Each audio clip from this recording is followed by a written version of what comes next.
Welcome to Cut the Crop, keeping you in the know about everything you grow. Researchers, growers and other interesting folk delivering insights and information on topics ranging from agronomy to profitability. Brought to you by the Foundation for Arable Research. Hello and welcome. My name's Alison Stewart and I'm your host of Cut the Crop. And today we have Craig Wiggins, better known as Wiggy, with us. Hi Craig, how are you? Yeah, g'day. How are you? It's great to see you again. This is a little bit different than when we were on the stage at FAR and I actually managed to get a hug out of you. That was. I know, my gosh, aren't you lucky? It was the hug of the century, I tell you. Okay, so for our listeners who have been living under a bush for the last sort of 10 years and don't know who you are, just tell us a little bit about, your background and how you came to be doing what you're doing now. So born and bred in the hill country of the Waimarino up there underneath Ruapehu. Always been a farm boy and went away to school at Fielding Agricultural High School. Then started a career in a lot of horse and equine events and picked up a microphone at a rodeo one day, and that took me all around the world commentating rodeoing, and then that morphed into jet sprint commentating and other stuff. And then finally, I was asked to be the host of the Young Farmer of the Year competition and did that for 6 years, took over from Jim Hopkins and carried on with that role, and T-Radar has that now. And but during that time also picked up some work for Farmers Weekly as a video journalist and opinion writer, and have always had a lot of affinity to rural New Zealand because I've travelled, well, not just rural New Zealand, but rural everywhere in the world that I've worked. But realised that our communities are our strength, and strong communities are strong people, vice versa. So wanted to give back to those communities in a big way. When COVID came along, I realised that all of a sudden I had no commentating work to do, and I was at home for an extended time, which I'd never been at home for an extended time. So I started up Zoom meetings for farmers, and we looked after farmers, and we discussed all sorts of topics with politicians, and we looked after them, did a lot of mental health work and stuff there. And every Thursday night we would have a Zoom meeting called Whatever with Wiggy, where we just discussed whatever was the topic of the day. And that carried on, and some nights we had 80-odd computers hooked to mine and politicians and bits and pieces in there. And then from that work, we carried on our farmer support work. We have a couple of charities that we run, one here in Mid-Canterbury and one nationally, and was nominated and voted Ravensdown Rural Community or Agricultural Communicator of the Year and won that award in 2021. So, yeah, it's been busy times. Yeah. And so that focus on sort of rural health and well-being, I mean, that really came from just your interactions with farmers and your recognition that, that farmers were doing it a bit hard at times, and that they weren't necessarily opening up and talking and addressing potential health and well-being issues. And so you created, you've got your wellness van. Tell us about that and how that came about. So I was really, really lucky. Always knew that we needed to get more health checks on farmers in a place where they feel comfortable. It's really hard for a farmer to get to a doctor's surgery these days and have the same doctor that they've had previously. Most farmers need to find out who you are before they'll tell you about their wart on their bum or something, So it's a matter of having them in a situation where they feel relaxed. So with the Carr Family Foundation, which own Carfields, they came and said, look, how about we get going with these health checks again? And they've got behind us, and basically they organise it. They've sponsored it and set it all up, and I'm lucky enough just to facilitate it and make it happen. But we're supposed to be, actually today, we were supposed to be in Wairoa of all places at the expo up there, the Farming Expo. And so, of course, with the weather bomb and Gabriel, we can't get there. So in the future, I think that's definitely a big need to go back up in that area. But we were travelling. We had an itinerary set up from Kaitaia through to Bluff, and where we were going to be at sales and the FAR conference and big agricultural events, and check farmers' health and also their wellbeing, and talk to them a little bit about how they're faring. Yeah. And so we had you at our big crops event last year, and actually you'd been at AREA the year before. Was there anything, because obviously, we just asked, growers to walk in and have a chat and have a checkup. What were the things that you recognised coming out of those visits and those meetings with growers? So I have the data here in front of me. We had 2 nurses working that day that are very highly trained nurses, and we had 74 people come in the 6 odd hours that we were there. 17 females, 57 males. 10 of them were referred to a doctor, their own doctor or a doctor, to get further analysis done from the tests that we picked up. 24 people that day had really high blood pressure, and there was a couple of smokers and other bits and pieces as well. Some blood sugar analysis needed to be taken. But the positive that we got back from that was a week later. He's actually a friend of mine, but he's an arable farmer just south of here in Ashburton, and he rang me up and said, look, I had a health check at AREA, and then 2 years later, the next year I had a health check with you again, and the results weren't anywhere near as good as what they should be. So I went to the doctor, and the doctor basically said that if I hadn't taken the chance to be checked and then come further on to see the doctor, he probably wouldn't have been here in 6 months. We actually picked something up at FAR that saved a life. And he was really, really grateful. So that's the benefit of going to places like FAR conference and stuff like that, and also having people like the Carr Family Foundation looking after the people that are their people. It's pretty positive stuff when you get that sort of feedback. Oh, absolutely. It definitely makes you recognise the value of doing that. You've obviously done many of these, wellness checks throughout the country. What would be the thing that actually surprised you the most or worried you the most? I think some of the surprises are the people that are in their 70s and haven't been to a doctor since they got their tonsils out. And they're still here. That's an amazing thing. But also, I think some of the people that you analyse and they come out of the van feeling a little bit anxious about the results. But what we've done is we've opened the pathway for them to take some action, and they actually know things, and so they can get stuff sorted before it's too late. We all know people who have left us too early in their 40s and 50s when they didn't know that they had a heart issue and blood pressure and all those sorts of things can take over. And all of a sudden the community's lost somebody that was basically in the prime of their life for that community. So those are the good things that come out of it. But as far as surprises are concerned, I guess we're always getting feedback from people that we've referred on. And some of that feedback is so overwhelming when you get it. It makes you realise that you've got to keep doing this, but it also makes you realise, and I thank you very much for today, that we need people to have those conversations around the kitchen table.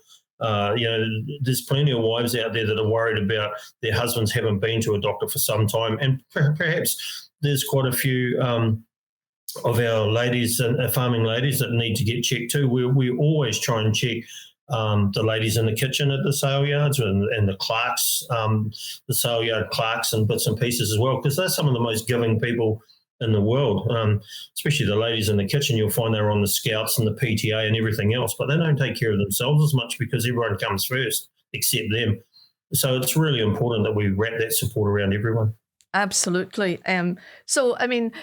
What's your advice, to farmers and farming families around being proactive, around looking after their own, well-being? What's your words of wisdom that, if there's one thing that they need to do, what should they be doing to make sure that they, that they don't get themselves into that situation where they lose somebody really unexpectedly because they just weren't on top of understanding what was happening with their own body?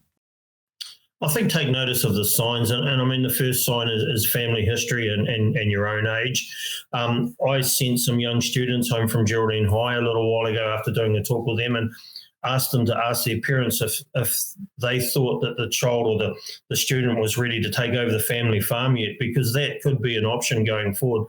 I lost my father pretty young, and geez, I was fully doing my own thing. I wasn't ready to step back onto the farm in any way, shape or form. But those are the options that some young people won't get. So I guess have a look and see what would happen if you weren't around. And also, as we get older, we all know that after 40, you should be looking at prostrate and other health issues as a male. So there's plenty of information out there, but time happens really quickly. And before you know it, you've left it too long. So don't do that.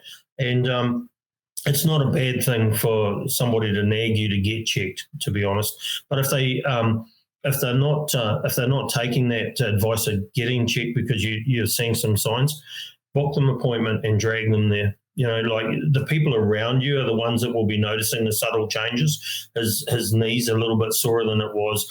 He's perhaps a little bit grumpy because, you're not sleeping as well. With high blood pressure, that can actually affect your sleep and stuff as well. So all your organs are working a lot harder than they should be. And then, of course, there is that physical health affecting mental health component and vice versa. So it's that whole holistic picture about how's this person tracking, what changes are we noticing, what age are they, when was the last time they had a check, and what signs are out there that might stimulate some talk. Yeah. And I know that when you were at the crops event last week, you were very good at just very politely nudging people into your van because, it is something that people tend to try and avoid, that because sometimes they don't want to know. It's almost like, if I don't know, I don't have to worry about it. But you've got a really nice way of just encouraging people to go into that van and get a checkup. Yeah, I think the fact that it's actually the van, and thank you for that, the van that is actually where farmers will feel that they can actually take that time. Because I think sometimes it's ticking over in the back of their mind. We've had stock agents throw clients in the van because they know there's a family history and they care about their people. So, or colleagues have said, come on, I'll do it if you'll do it, sort of scenario. But that nudging, I haven't had to put anyone in a headlock yet, but there is the odd time that might happen. But most people are really, really appreciative of the opportunity to actually come in and have that 5-minute test, So, yeah, I appreciate that. It's great to be a part of. Yeah, no, absolutely. And we certainly really appreciate, you coming along to our event, and we certainly want you to keep coming along. I guess we can't have a podcast at this moment in time without talking about, what's been happening up in the North Island. And I don't want to sort of like focus too much on that because it sounds almost a little bit disingenuous about trying to talk about what people might be feeling exactly when you're sitting in an office down in the South Island. But it wouldn't be fair bringing you on to talk about health and well-being without addressing what the impact, the long-term impact that Cyclone Gabrielle could have on the rural communities up in the North Island. What are your thoughts about that, and how are you feeling that this is going to play out? It's a little bit of a ball of string at the moment. We're not sure where it's going to end, so time will tell in that space. But we were in Morrinsville last week, the Whatever with Wiggy crew ran with the help of the Rural Support Trust up there and some good local people, ran a golf day, a farmers' golf day up there, which had been booked for quite some time. And even in the Waikato, the room was pretty on edge because a lot of them had lost maize crops and they all knew people that they hadn't been able to get in touch with. And even as I said today, we were supposed to be in Wairoa doing health checks at the Farming Expo. Look, I think we have to go back to that basic principle of connection and community support. We're already seeing communities come together over there, and people in New Zealand are all wrapping as much support around Wairoa as the East Coast as possible, and also Northland. It goes back to once the communication lines are open properly, that simple thing that I'm wearing on my shirt, I hope you can see it, lean on a gate, talk to a mate, take 5 minutes out of your day and ring somebody and talk to them, a friend from the past that you might be worried about, or even if you're feeling yourself a little bit overwhelmed, take that 5 minutes out of the day and connect with somebody. You can never underestimate the amount you get back in mental wellness by actually talking to somebody and finding out how they're doing or giving back. That's the big thing we can do is give as much as we can, and we'll get it back in spades. But there's so many options for help moving forward. If you've got family over there, as soon as you can, ring them up and tell them to get out of there when they can and come and stay with you, and make those sort of options available for them so they can get out of that space, even if it's only for a night or two. But I think for the next 12, 18 months, it's a matter of everybody just wrapping around and making sure we keep communicating, because without communication, there is no way of knowing what's needed. So as things in the media start to walk away, as things sort of come back to some semblance of normal, or as time goes on, I think that's when we need to probably ramp up our services and our support for them, because it's early days and the height of adrenaline and grieving, and that's probably going on at the moment, but the rest of the process has still got a long way to go. So, yeah, I think it's just communication.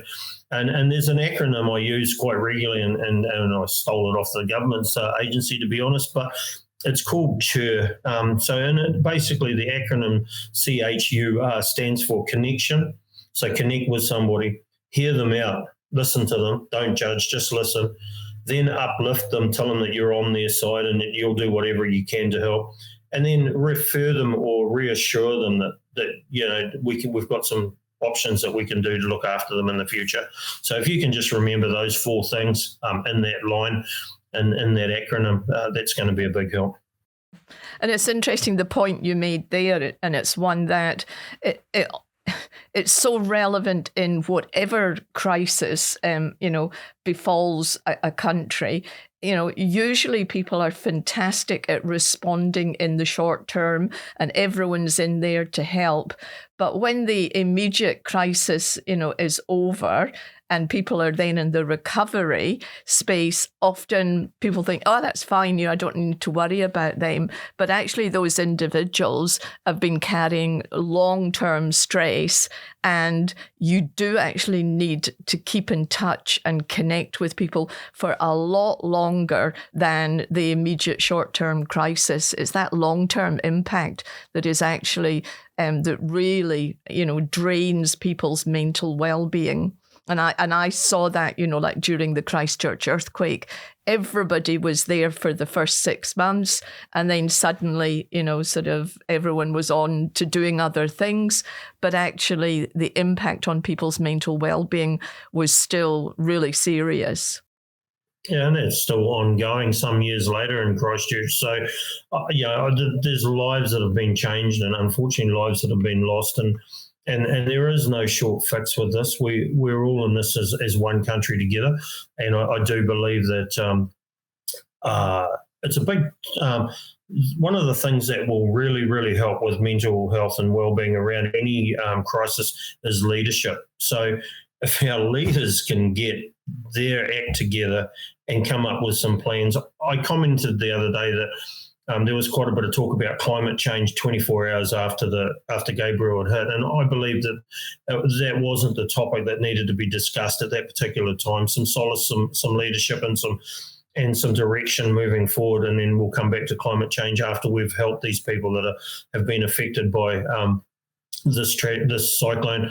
But yeah, just grandstanding on that at the moment is not really the place to be. I think, in all honesty, it's giving these people that have been affected some options going forward is how we can be more resilient in these sort of events and leadership. But once again, everybody wants to do something, and they will get back as much as they give, if not more. So get on those ways of giving, whatever they may be, whether it's food or feed or even finance. If you can do that will help unbelievably. But make sure you do it for a long time, not just now. Yeah, absolutely. Just wrapping up, is there any sort of last sort of words of wisdom that you want to give around, advice to anybody that's listening?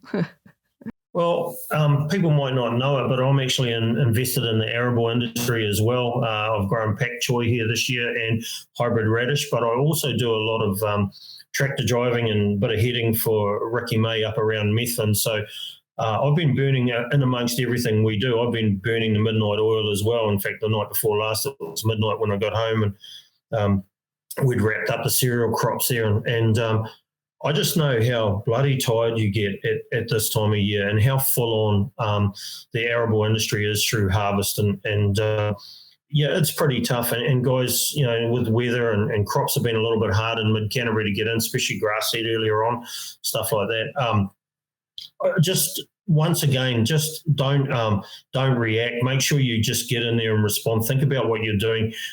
In a second, lives can change. I saw a young man climb over the top of a PTO shaft the other day, and I'm like, oh my goodness, so it's just a matter of taking a little bit of a slower approach and looking after yourselves. Eat well, and make sure that if you're a farm manager or a boss, you look after your staff in that food department as well too. If you see them on the V drinks and stuff like that, that's kind of not really the go-to to give you longevity and that in the tractor. And also realise that what you're doing is important for the world. What's happening now in the East Coast? I mean, grass seed's going to be really in high demand and stuff like that as well. And I've actually talked to the Carr Family Foundation about maybe looking to see if we can't get some grass seeds and stuff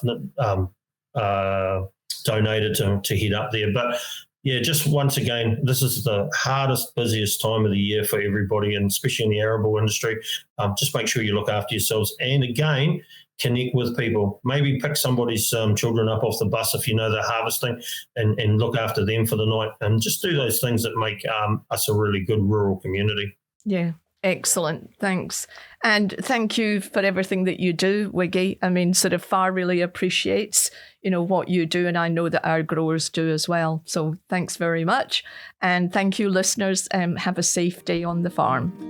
Thanks for tuning in to Cut the Crop, presented to you by FAR. If you'd like to know more about any of the topics discussed or have any suggestions for future topics, go to www.cutthecrop.co.nz.